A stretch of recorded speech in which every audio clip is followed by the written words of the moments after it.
Hello there everyone, I'm Amaze the Storyteller and I have a very ambitious video for you today. We're going over the entirety of the One Piece series for beginners because I know how long the series is and I know how intimidating it can be to try and get your feet wet into this monstrous, gigantic thing of a series. So let's get into it! But first and foremost, I am looking for 5 capable individuals who want to change their lives for the better. I'm a personal trainer. I'm looking for individuals who want that anime bod of their dreams, but don't know where to start. I will be taking you on, comment below get fit, and I will reach out to you independently in your DMs, and we'll get started completely for free. I'll work with you for a week, see if it's something for you, and then we can talk about the further processes later. Anyway, let's really get into the video. Now the thing about One Piece that me and Sir Pip alike, Sir Pip has seen probably more One Piece than anyone else I know. He's a very avid One Piece fan. He likes to chill out on my bed and watch One Piece with me, but whenever I fuck off on my phone, Pippin is still watching. So he's an epic One Piece fan. But the reason I'm making this video is because Wix is coming out with their very own One Piece production on Netflix, and it's going to change the entirety of the anime. So that, in coupled with the modern One Piece anime, what should you know as a One Piece viewer? Well, let's talk about the beginning of structure in One Piece and why you'll fall in love with that in of itself. You're talking about a little boy from the East Blue becoming the Pirate King and his wacky adventure to obtain all that is this massive treasure left behind by the former King of the Pirates, Gol D. Roger. Now, none of that on its own is a spoiler. In fact, if you watch the intro to any of the One Piece episodes up until like 958, you'll see that as the opener. It's all about Gol D. Roger. Well, who was Gol D. Roger? You need to cut this out. They won't notice. They won't know. They won't notice. They won't notice. It never happened. I didn't say D. Although D is very important One Piece beginners, and I'll explain why in another video, not this one. Because this one, I'm trying my best not to have any spoilers in. So anyway, let's go over the structure of the One Piece world, the geographical sites that we know and love today. Let's go over the geography of the entire One Piece world. It's very weird in its layout. It's mostly ocean, up to 80% water and 20% land, and of that 20% land, only 15% is utilized in the One Piece world. Why? Because an entire 5% is a giant landmass that cuts the world in half, known as the Red Line. The Red Line's the prerequisite to getting to the Grand Line. But wait, I'm getting ahead of myself. I haven't even talked about the weirdness structure of the One Piece world. So the One Piece world structure makes an X. And within that X, you have 4 blues. You have the North Blue, the East Blue, the South Blue, and the West Blue. Very weird structure. And each of these blues seems to have its own cultures and subcultures within them. Now, once you get to the Grand Line, which cuts the X that I mentioned, see the X? It's right here. The Grand Line cuts that X right down the middle. That's the goal. That's where it's rumored that the King of the Pirates left all of his treasure. That's where the One Piece is rumored to be. So the whole first half of One Piece is Luffy getting to the Grand Line. Once he's there, he learns a ton of stuff, but until he gets there, he needs to face off against massive pirates within his home area, the East Blue. Now, who are these massive pirates? Well, I'm not going to go in detail of their character, however, they have very cool designs, and that's another reason you'll fall in love with One Piece, the character designs. They're wacky, they're cartoonish, they have over-enlarged torsos, very small hands and limbs, very small limbs, very big hands, very big feet. They're very cartoony, and then when you get to the more serious parts of One Piece, it just makes it that much more captivating. You see these weird, wacky characters get very serious about very serious topics within the One Piece world. Now, once the main character gets done bagging these characters, these small-time pirates within the East Blue, he chucks them out into the trash. Well, excuse me, they're actually large-time pirates in a small pond, if that makes sense. Or maybe they're big fish in a small pond. That's the one. They're big fish in a small pond. But Luffy bags and tags them up, and he meets new crew members along the way that you will absolutely adore. These villains don't just amplify Luffy, they amplify the characters that are introduced around them. And those are who we fall in love with. Some end up joining Luffy's crew, some become pseudo crewmates, and some of them even stick around long term as supporters of the Straw Hat Pirates, which is what Luffy's gang is later known as. Now, once Luffy seemingly conquers the East Blue, he is headed towards the Grand Line, one of the most dangerous, Look at that, guys. Can't even say dangerous properly. My mind's slipping. One of the most dangerous oceans in all of the One Piece world. It's split up into two halves. You have the first half of the Grand Line and the latter half of the Grand Line. Each is more dangerous than the next. So when Luffy gets there, he's in for a rude awakening. Now, once Luffy gets to the Grand Line, we see a multitude of cultures, all having different plots within them, all different, like, foods. It's a beautiful place. We see tons of different, diverse people, cultures, foods, all that good stuff within the Grand Line. It's all jam-packed in there. However, once Luffy gets there, he has to face off against the 7 warlords. These are privateers sanctioned by the government to kill pirates. They're very strong and capable individuals, some of the strongest within the entirety of the series of the One Piece world. And Luffy taking on these individuals are very important for Luffy's notoriety to becoming king of the pirates. While Luffy takes on the 7 warlords, this is where he meets a couple of his crew members, as well as he learns about the dark undertones of the world. This is where One Piece, which is a wacky pirate adventure, becomes much more serious. The undertones that were hinted in the East Blue Saga now become way more apparent, and light is shed upon it, making it way more obvious that these things are actually going down in the One Piece world. Topics like slavery, slave trade, slavery as a whole is pretty much like the worst one. There's a lot of them, but you also get to learn about the world government itself. You learn that on top of the Red Line, there's an entire kingdom made up of celestial dragons who overrule the entire One Piece world. The celestial dragons are the most powerful individuals, monetary-wise, in the entire franchise. These guys are really useless physically. They're basically slobs who live in way more riches. They live in great amounts of riches compared to the rest of the One Piece world. Most of the One Piece world actually is very poor.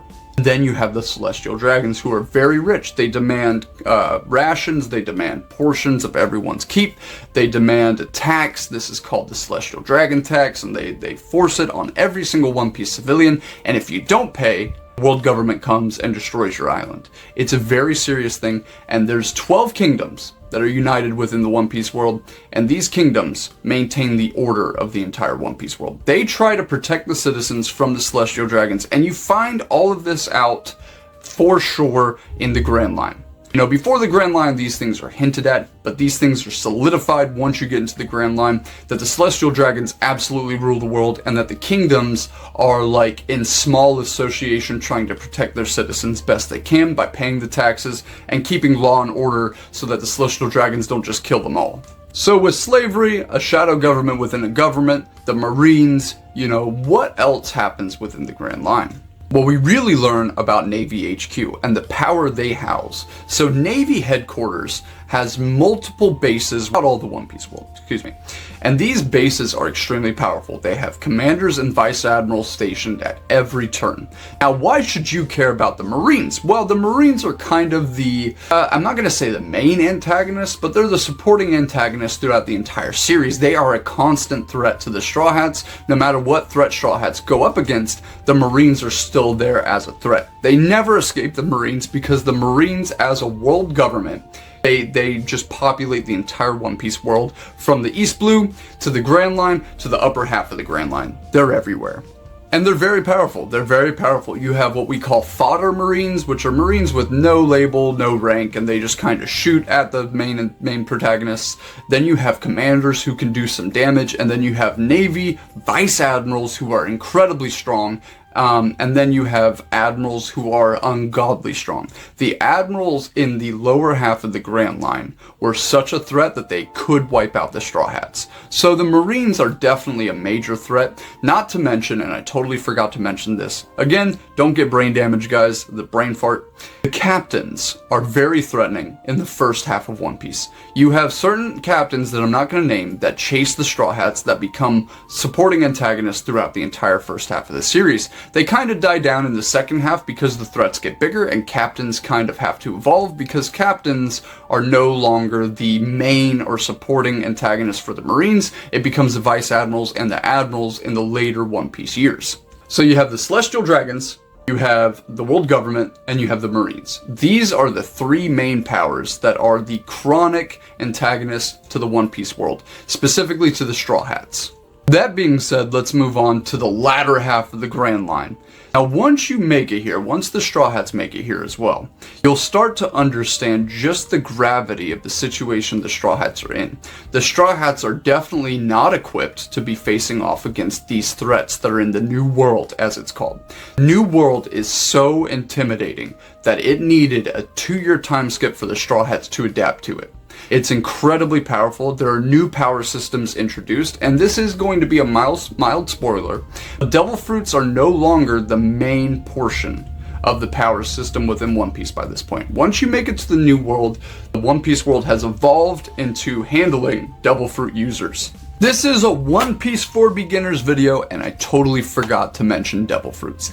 Devil Fruits are the essence of wills manifested within each of us that never came to light.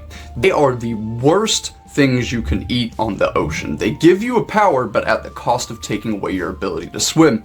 This is because the One Piece spirit is within the ocean, and the Devil Fruits cater the will of the spirit, and they don't like each other. Or at least that's what it's explained in the beginning of the anime. And it's a very simple premise at the beginning that becomes way more convoluted the longer you get into One Piece. There's a lot to Devil Fruits. Do not sleep on the power system that is Devil Fruits. Very cool. You have 3 types. You have Paramecias, you have Zones, and you have Logias, and each of those means something different. Paramecias are just kind of miscellaneous powers. You just kind of get whatever. You could become a jacket human, or you become like our rubber boy Luffy and making yourself made out of rubber. Zones are way more simplistic in that they have 3 forms, and they're mostly animals. In fact, they're all animals. You turn into a werewolf, you have 3 stages to that. You have the complete wolf, you have the hybrid form, which would be the werewolf, and then you have your human form. So then you have Logias, which are elements, or materials, it seems like, and you can pretty much turn into these elements at will or utilize these elements at will. So those are 3 main categories of Devil Fruits, and they get way more diverse. They get way more complex, like I said, once you get into the later stages of One Piece. So with those aside, and with the new power system I had mentioned known as Haki, which means spirit, you've got an incredible power system that some One Piece fans like myself disagree with, but it doesn't matter. Once you get to those, you're going to absolutely fall in love with One Piece, because now it's a way more stake-based game. Now it becomes like Game of Thrones. You're in the latter half of One Piece, and you're cheering for your Straw Hats or your favorite pirates because everyone's in the same game now.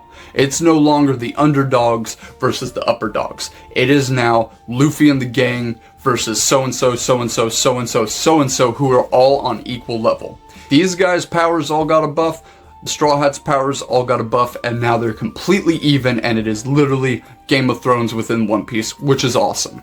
Another thing that you learn by this stage is a lot of the smaller questions you have throughout One Piece. For example, I just mentioned Devil Fruits. You're wondering why Luffy's made of rubber. Like, how is this possible in the One Piece world? And at some point, you just kind of accept it as is. You're just like, oh, Devil Fruits exist. There can be rubber people. It's One Piece. It's wacky. It's cool. But no, there's actual explanations as you watch the series.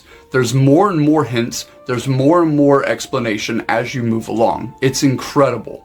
Another thing that you're going to fall in love with within the One Piece world is the diversity itself as you move along through the world. You start in the very beginning at the East Blue where diversity is fairly low, then you get to the Grand Line, all of a sudden everything has blown out of proportion. There's characters from every walks of life in our world, there's characters with every background and culture and subculture, and that's what makes it so captivating and widespread. Everyone can get behind at least one, if not more, of these characters, and really relate to them.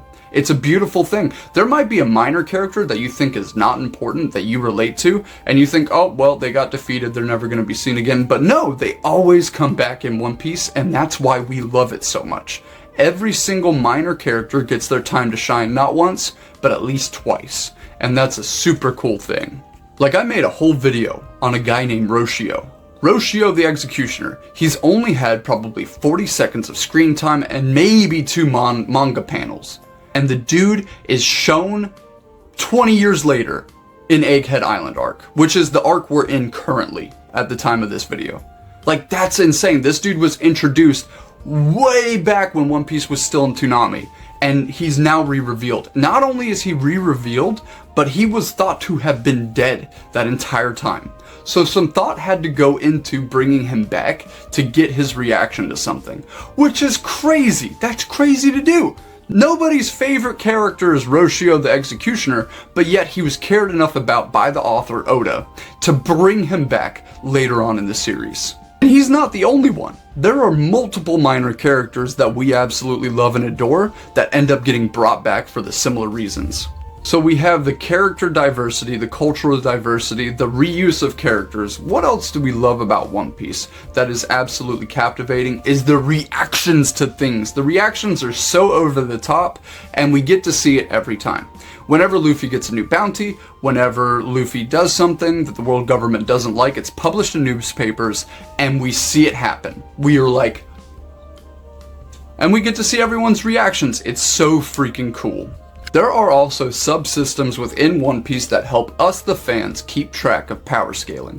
One of those is bounties. Now, it's said early on within the system, within the One Piece world, that bounties are not seen as equivalents to power. There's a lot of factors that go into somebody's bounty. For example, you could have a low bounty and be extremely powerful. The Whitebeard commanders in particular exude this for our One Piece fans watching.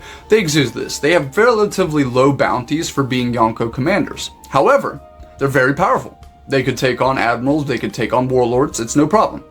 So, bounties don't reflect power level, but they're an intricate system that really helps us relate to the character more.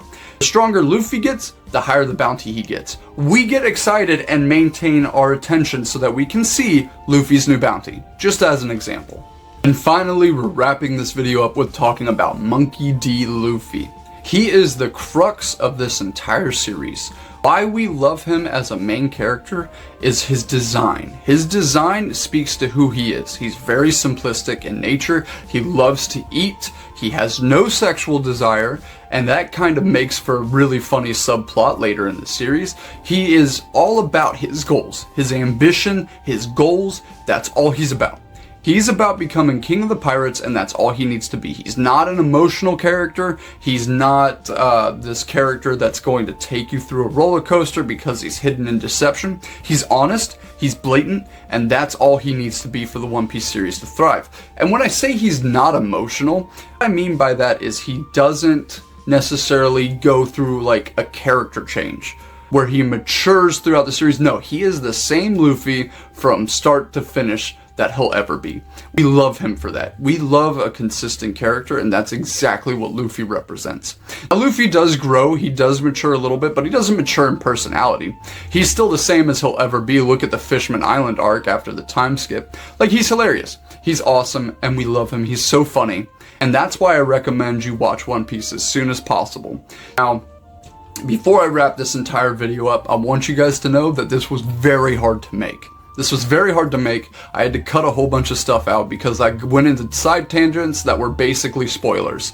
So if you guys had any criticisms, please leave them in the comments below. I love reading them. I love getting better. Let me know if this video was better than the last one, and I'll see you guys in the next One Piece video. It's going to be a character discussion. If there's ever a minor character you want me to do research on and talk about to the world, let me know. I'll happily do that for you. But anyway, guys, until next time, this has been Amaze the Storyteller. Make sure to watch my playlists, make sure to like and subscribe, and I'll see you guys in the next One Piece video. This has been One Piece for Beginners. I hope you guys get into the series. Start with the manga, start with the anime, start wherever you want. The anime is getting a remake, so this is a perfect time to get people interested and hyped up for One Piece. Love you all. See you in the next video. Bye-bye.